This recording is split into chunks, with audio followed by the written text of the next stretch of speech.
Bonjour à tous, c'est Dez pour une nouvelle vidéo. Dans la vidéo précédente, nous avons parlé de la deuxième chute de l'homme, chute qui est survenue suite à l'ingérence des mauvais anges dans le cours de l'histoire de l'homme. Cela a donné lieu au déluge. Et je vous avais promis de vous révéler un très grand secret qui concerne les cieux dans cette vidéo-ci. Eh bien, sachez que j'ai changé d'avis. Il se trouve que le secret sur les cieux que je vais vous révéler est vraiment trop gros pour être révélé maintenant.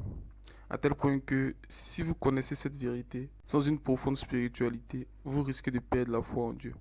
Et moi, mon but n'est pas de créer la confusion dans l'esprit des gens, mais mon but est juste de révéler la vérité juste et vraie. Mais comme la parole de Dieu le dit, tout est permis, mais tout n'est pas utile.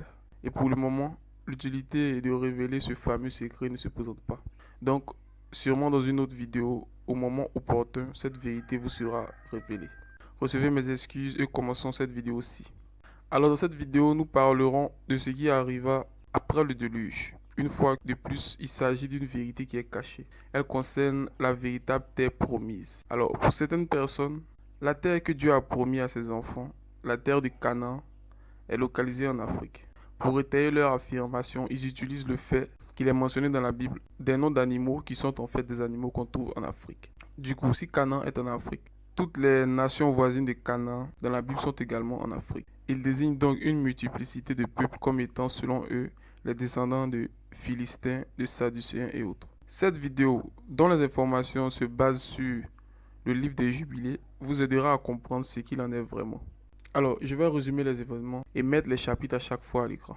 Donc, après la sortie de l'âge, Noé va s'enivrer de vin et son fils Cham, appelé aussi Cam, va le voir nu et informer les autres. À son réveil, Noé va maudire le fils de Cham, qui s'appelle Canaan. Dès lors, Canaan sera suivi d'une malédiction constante. Et cette malédiction-là va changer totalement l'histoire de toute l'humanité. Dans les jours qui suivent, les enfants de Noé se partagent la terre sans aviser auparavant leur père. Puis ils viennent lui présenter ce qu'ils ont décidé.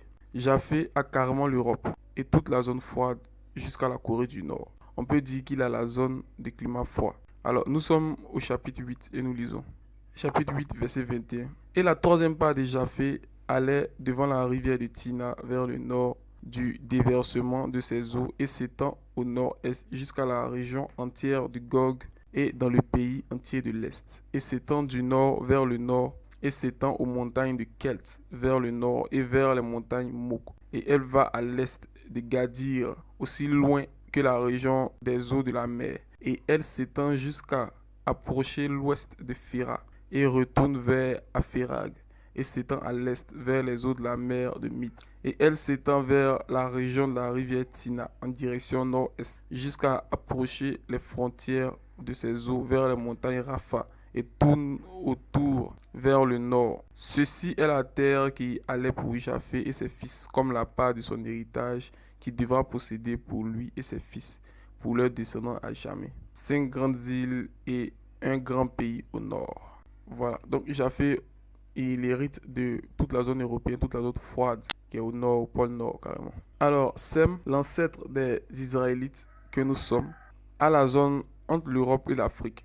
Elle prend en compte l'Inde, la Turquie, le Liban, la mer Rouge, l'Arabie et tout l'espace compris entre ces régions. Nous lisons le verset 19 du même chapitre 8. Et il sut qu'une part bénie et qu'une bénédiction était venue sur Shem ou Sem et ses fils pour la génération à jamais. Le pays entier d'Éden et tout le pays de la mer Rouge et tout le pays de l'Est et l'Inde sur la mer Rouge et dans les montagnes et tout le pays de Bachan et tout le pays du Liban et les îles de Kafur et toutes les montagnes de Sanir et Amana et les montagnes de Ashur au nord et tout le pays de Élam, Ashur et Babel et Susan et Maadé et toutes les montagnes d'Arafat et toute la région devant la mer qui est devant les montagnes d'Ashur vers le nord, un pays béni et spacieux. Et tout ce qui est là est très bon. Voilà la région qui revient à Sem, l'ancêtre des Sémites, l'ancêtre des Hébreux. Alors ici, la région occupée par Sem est bien définie. On voit bien qu'il est localisé entre le Liban et la mer Rouge. On voit également le mont Arafat. On voit également l'Inde et tout le pays d'Éden qui était un grand jardin qui s'étendait de la Turquie à l'Éthiopie. Voici la terre de Sem. On voit bien que l'Afrique est exclue, car l'Afrique revient à Ham. appelé aussi Cham ou appelé aussi Cam. On peut lire au verset 20 du même chapitre 8. Et la part de Ham allait au-delà de Guillon vers le sud, à droite du jardin, et s'étend vers le sud, et s'étend en direction de toutes les montagnes de feu, et s'étend vers l'ouest jusqu'à la mer d'Atel, et s'étend vers l'ouest jusqu'à atteindre la mer de Moko. Cette mer dans laquelle toute chose qui n'est pas détruite descend. Et elle va vers le nord, aux limites de Gadir, et va vers la côte des eaux de la mer, vers les eaux de la grande mer, jusqu'à arriver vers la rivière Guillon, et va le long de la rivière Guillon jusqu'à atteindre la droite du jardin d'Éden. Et ceci est le pays qui revient à Ham ou Cam, comme la portion qu'il allait occuper à toujours pour lui et ses fils, pour leurs descendants à jamais. Voilà, comme vous pouvez le voir, le lieu cité pour décrire la portion de Ham ou Cam ne sont pas connus de tous. Alors, je vais vous aider avec une carte. On parle du fleuve Guillon à droite du jardin. On parle de la mer d'Atel. On parle de la mer de Moko. On parle des limites de Gadir. De plus, le verset 22 précise: c'est froid la terre de Japheth, et le pays de Ham ou Cam est chaud. Et le pays de Sem n'est ni chaud ni froid, mais il est mélangé froid et chaud. Alors tout est clair, Sem a bel et bien hérité de la région du Moyen-Orient tout entier, jusqu'à l'Inde et non de l'Afrique. Plus tard, avant la tour de Babel, chaque fils de Noé va partager sa portion de terre entre ses fils. Nous allons nous concentrer sur le passage de Sem et de Cam, car c'est ce qui nous intéresse. Alors, voilà le partage de Ham ou Cam. Nous sommes au chapitre 9, verset 1. Et Ham ou Cam divisa entre ses fils, et la première portion vint pour Couch, vers l'est, et à l'ouest de lui pour Misraïm, et à l'ouest de lui pour Pout, et à l'ouest de lui, dans l'ouest, sur la mer pour Canaan. Donc, Couch, ce sont les Éthiopiens. Misraïm, ce sont les Égyptiens. Pout, ce sont les Nubiens. Canaan devait prendre l'Afrique de l'Ouest, la région du golfe de Guinée, jusqu'à l'Afrique du Sud. Mais un problème arriva. Rappelez-vous que Canaan avait été maudit par Noé.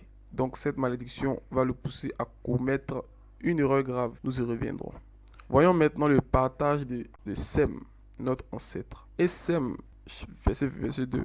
Et Sem aussi divisa entre ses fils. Et la première portion vint pour Elam et ses fils à l'est de la rivière Tigris, jusqu'à approcher l'est, tout le pays de l'Inde et sur la mer Rouge à ses côtés, et les eaux de Dédan, et toutes les montagnes de Mébri et Éla, et tout le pays de Susan, et tout ce qui est sur la côte de Farnak vers la mer Rouge et la rivière Tina. Et pour Achor vers la deuxième portion, tout le pays de Achor et Nineveh, et Ninève et Shinar, et jusqu'à la bordure de l'Inde, et monte et contourne la rivière.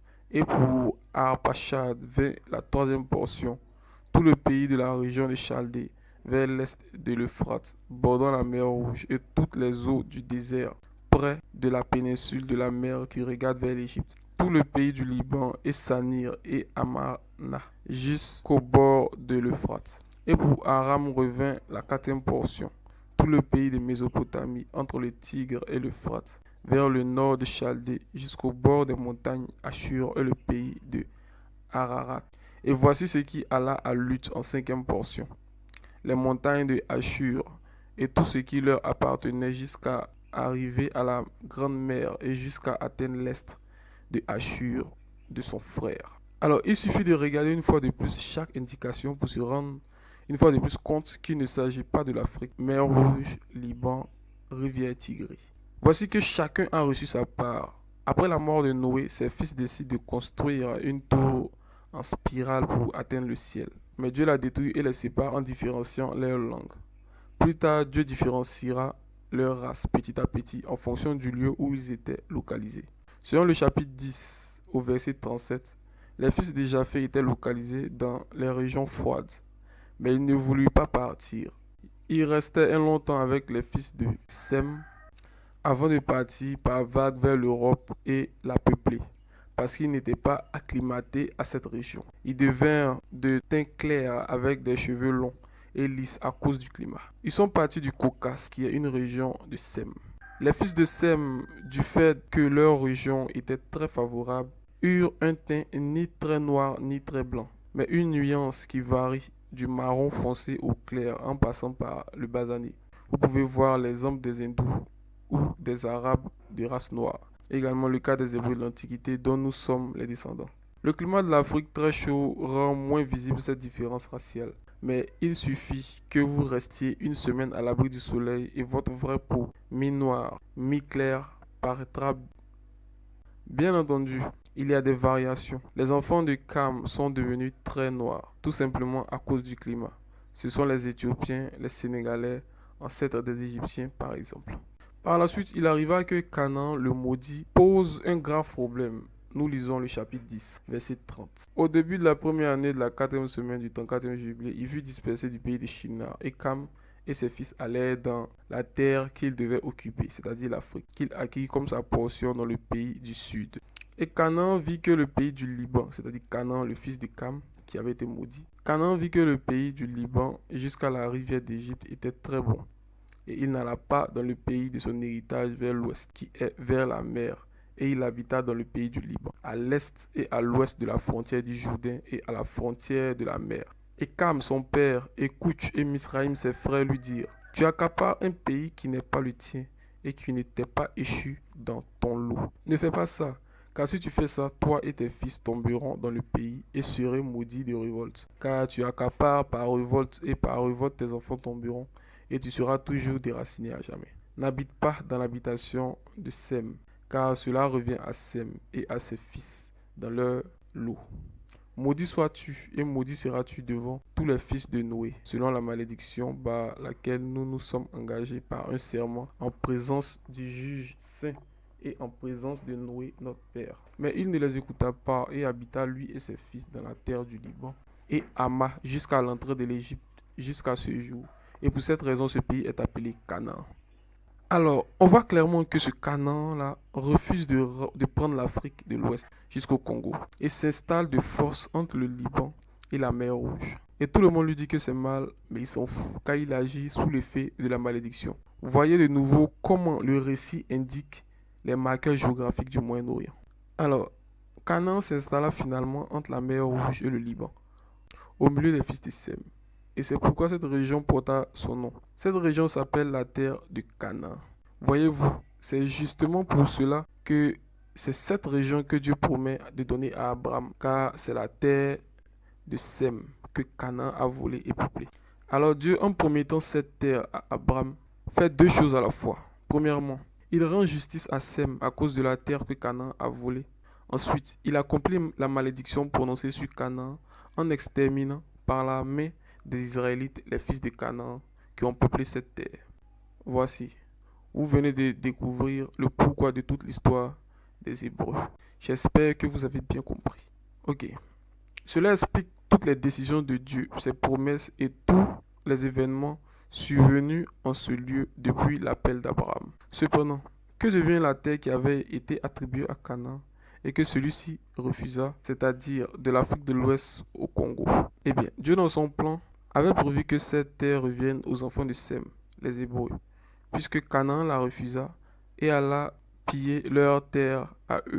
C'est pourquoi les Hébreux, en fuyant Jérusalem en l'an 70, se sont dirigés vers ces terres-ci, c'est-à-dire vers l'Afrique, l'Afrique de l'Ouest et l'Afrique du Centre, toute la région qui part de la Guinée jusqu'au Congo. Vous voyez maintenant que rien n'a été fait au hasard. Voici la raison pour laquelle les véritables Hébreux peuplent actuellement majoritairement ces régions de l'Afrique. Contrairement à ce que les gens pensent, Dieu n'a pas prévu que les Hébreux retournent un jour sur la terre du Canaan. De toutes les façons, nous sommes trop nombreux comme le sable de la mer. Nous sommes dans tous les pays. Canaan ne pourrait même pas nous contenir. La nouvelle Jérusalem de Dieu ne sera pas dans l'actuel Israël. Alors, je m'explique. Dans son livre, Qui est Ésaü Édom, l'auteur Charles Westman donne cette précision. Une indication nous est donnée sur où se passera le rassemblement du peuple d'Israël dans une promesse faite à David où Dieu dit « Et j'ai établi un lieu à mon peuple, à Israël, et je le planterai, et il habitera chez lui, et ne sera plus agité. » Notons que ce rassemblement d'Israël est quelque chose que Dieu fera, pas qu'il a fait. Afin de situer où ce rassemblement se fera, demandons-nous où était David lorsque ces mots lui furent dits. Il se trouvait sur la montagne de Sion, dans l'ancienne Jérusalem. Donc, Dieu ne se référait pas à cette zone géographique comme étant le pays où il planterait Israël. Dieu dit qu'il va planter Israël dans un autre endroit et pas qu'il va les ramener dans les hauts lieux de Palestine. Puisqu'une fois qu'ils seraient plantés en ce nouveau lieu, ils ne bougeraient plus. La preuve qu'il s'agit d'une nouvelle Sion est apporté par cette phrase « fille de Sion » qui est mentionnée en Ésaïe 1, verset 8, Ésaïe 62, verset 11, Jérémie 4, verset 31, Lamentation, Jérémie 1, verset 6, Michée 4, verset 8 et verset 10, Sophonie 3, verset 14, Zacharie 2, verset 10 et 9, verset 9. Cette fille doit être le successeur de l'ancienne Sion et n'est donc pas la vieille cité de Jérusalem. Se basant sur des indications bibliques, essayons de décrire cette nouvelle Jérusalem et vous comprendrez que cette cité sera localisée en Afrique. Voici quelques-unes de ces preuves.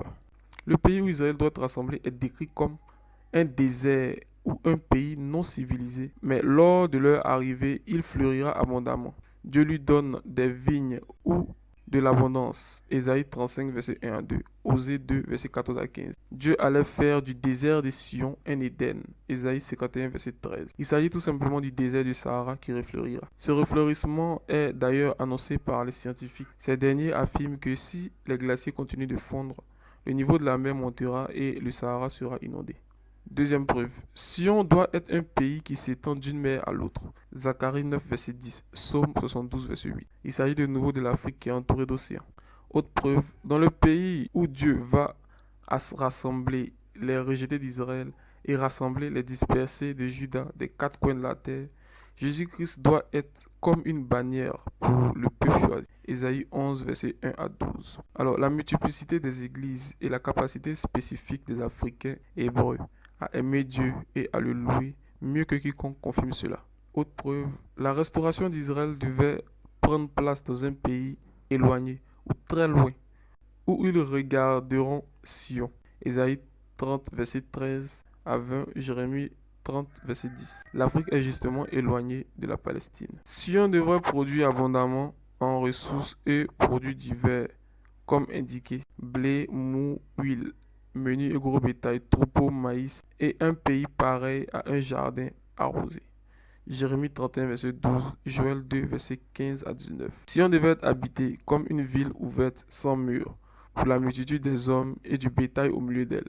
Zacharie 2, verset 4. Alors, l'Afrique est justement le grenier du monde et regorge des ressources naturelles immenses. Pas besoin de vous donner plus de détails sur cela. Si vous êtes africain, vous le savez forcément. Autre preuve, la Nouvelle Jérusalem devait être un très grand pays, indiqué par le besoin d'un ange pour la mesurer, avec sa longueur et sa largeur de 12 000 stades. Zacharie 2, verset 1 à 2. Révélation 21, verset 15 à 16. L'Afrique est le continent le plus grand, pour ceux qui ne le savent pas. Voyez vous-même ces images qui parlent. Alors, il y a encore beaucoup d'autres attributs de la Sion prophétique ou la Nouvelle Jérusalem dans les Écritures, indiquant qu'il ne peut s'agir de l'ancienne Palestine, et nous indique qu'il est question de l'Afrique. En dernier point, sachez que la raison pour laquelle on trouve des animaux africains dans la Bible est toute simple. L'arche de Noé et tous ces animaux s'est arrêté sur le mont Ararat, au Moyen-Orient. C'est donc de là que tous les animaux du monde entier sont partis pour repeupler la terre. Il est donc tout à fait logique que ces animaux y aient vécu il y a plus de 5000 ans, période où furent écrits les récits bibliques qui les évoquent. Il y a de même des preuves scientifiques de cela. Suivez le lien que j'ai laissé dans la description de la vidéo, s'il vous plaît. Alors, c'est ici que s'arrête notre vidéo. Vous savez maintenant la vraie localisation de Canaan, le pourquoi de la promesse de Dieu, pourquoi les Hébreux se retournent en Afrique et où sera la Nouvelle Jérusalem. Alors, on ne partira pas de cette Afrique-là, on restera ici pour l'éternité, les gars. Je termine en vous encourageant à louer le Seigneur. Notre bonheur n'est qu'une question de temps. Et même si nous mourrons avant, le Seigneur nous ressuscitera de toute façon pour que nous en profitions pour l'éternité. Dans la vidéo prochaine, nous parlerons de l'enfance d'Abraham. Merci et abonnez-vous.